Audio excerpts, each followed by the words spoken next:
I should have left this alone.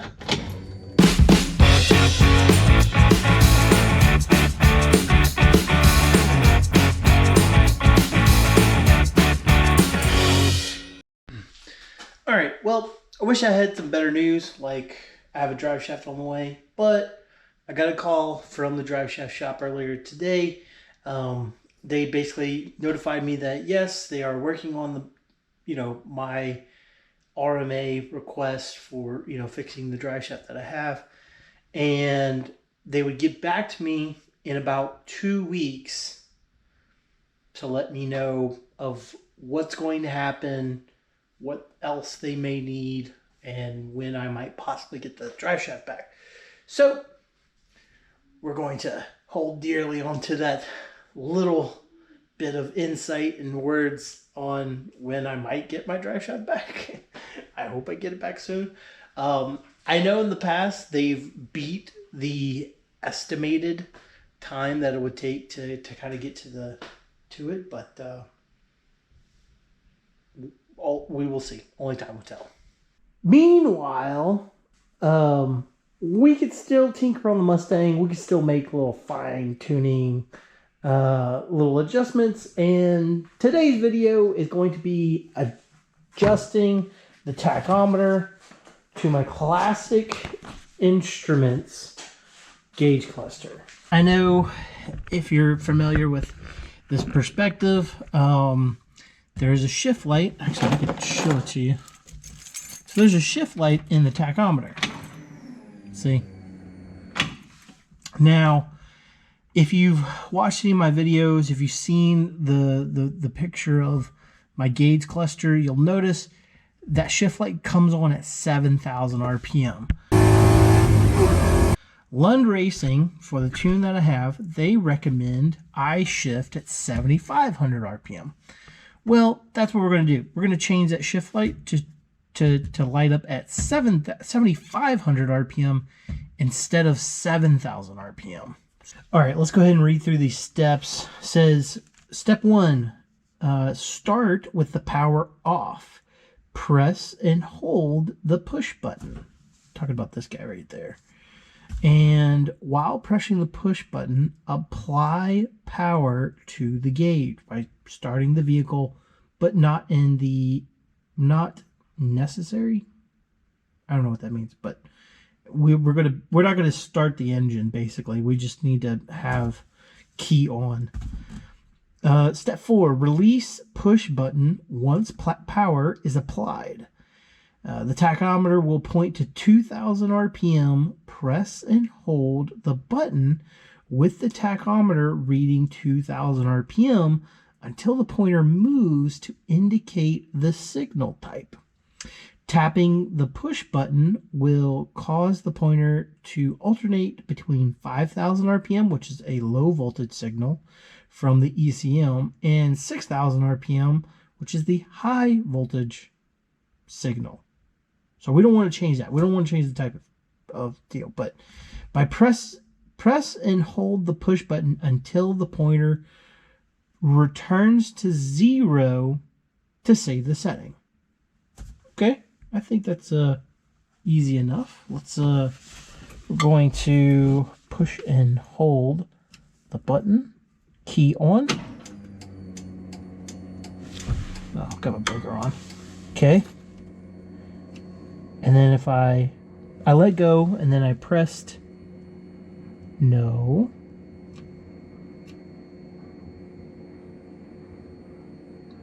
I thought I was supposed to hold. Okay, it's back to 0. Okay. So now if we hold it, maybe? How do I push and hold? I'm holding. Push and hold. Key on. 2,000 RPM. And then if I push and hold again. Okay. Push and hold. Maybe. No, I don't. Yeah. No. Whoa. Okay. Almost there. So does it jump? No. What's the 4,000 RPM? Oh, snap. I think I just screwed it up. Okay. Hold. Key on. 2,000 RPM. Cool. If we tap it, we go to 3,000 RPM. But for the optimum shift light, start while pressing the power button, release the power button, then apply. Point will indicate 2,000 RPM. Tap and push the index pointer to 3,000 RPM. Then press and hold at 3,000 RPM till the pointer moves to the indicated shift light. Oh, wait. Okay, so it's going up slowly. We're going to 7,000. Yes. So, boom. Got it to 7,500. Oh, that was easy. That was easy. And then it says when you got the pointer to the position, first time push the button held to increase. A second time, oh, it went to 0, so that means it saved it. Alright, so we just adjusted all of our settings. What I'm going to do, I don't know why that matters because I don't have a drive shaft. We're going to key on, crank the engine just to double check that our RPMs are reading correctly.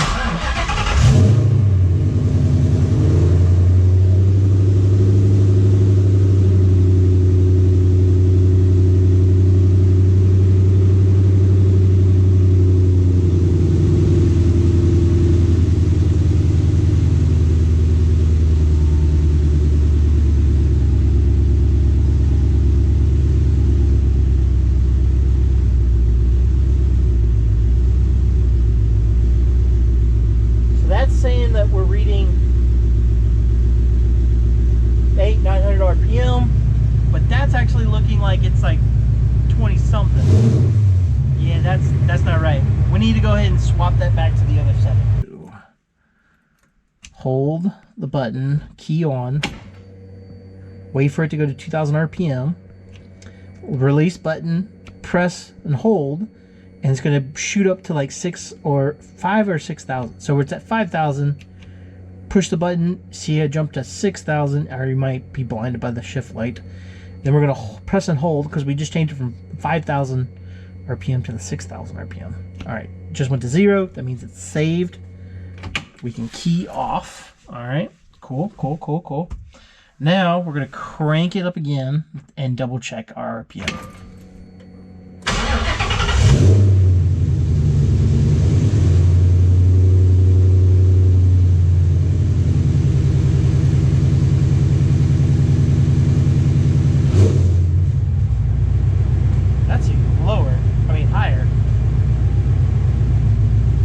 I think I changed the number of cylinders. I think that's what I did. So,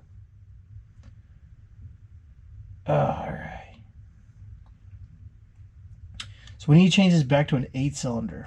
So let's see. Tachometer points at 2,000 RPM. Tap it to index the pointer. Okay, cool. All right. So we're going to hold our button again. Key on, wait for it to hit 2,000. Cool, hits 2,000. Instructions say to tap. So to the 3 goes to the option light. To the 4,000 says that it's a 4-cylinder. 6 says that it's a 6-cylinder. 8, which is where it's at now, says it's a 8-cylinder. And then you want to press and hold and go to the 0 RPM to save your settings. Cool, cool, cool, cool, cool, cool.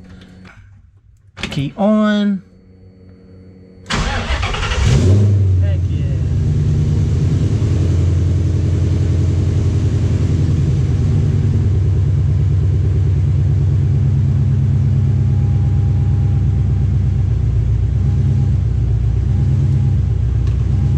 That's much better. change the signal. I'm not going to change the signal, but I just want to see RPM.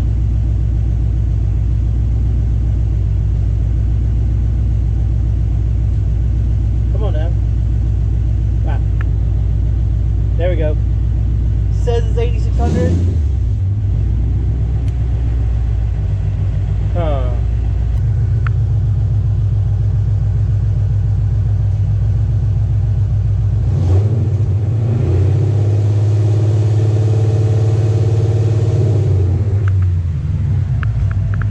It kind of looks right, but it looks a little low. All right, so with tinkering and getting that guy on point, key on.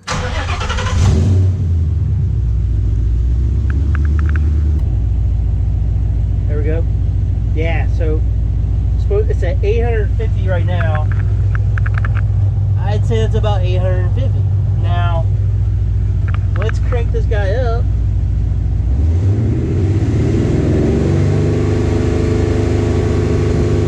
Oh, 3,000 RPM.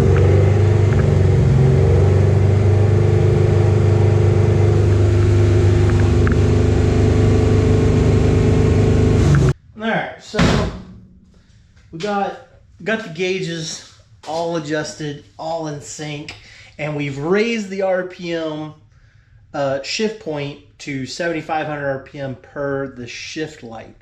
Lund Racing, they explain in all their tunes, it's pretty common knowledge that 7,500 RPM for something with stock cams and an intake, 18 intake manifold, yeah, shift at 7,500 RPM.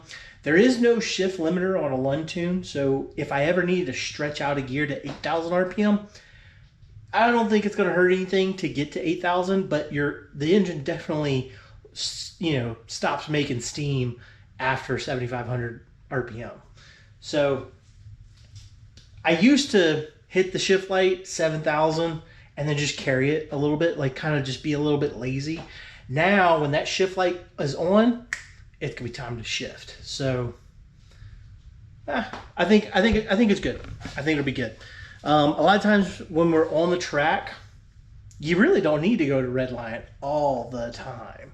If you just kind of get the meat of the bone of that RPM band, especially when you're trying to dial in your line, get your braking on point, and perhaps a little bit of traffic, there's no need to really stretch out that power band. But I got that all adjusted, and if you have a classic instrument gauge, you'll know what not to do, and then how to fix the what not to do and adjust your RPM shift. So I appreciate you watching this, and I'm sorry I don't have better news that the drive shaft's on the way, but hey, maybe good things come to those who wait, and maybe we'll get back a nice precision drive shaft that will live a long life in here. So go ahead and hit a like, comment down below, and if it's your first time here, why don't you think about subscribing, and I appreciate it.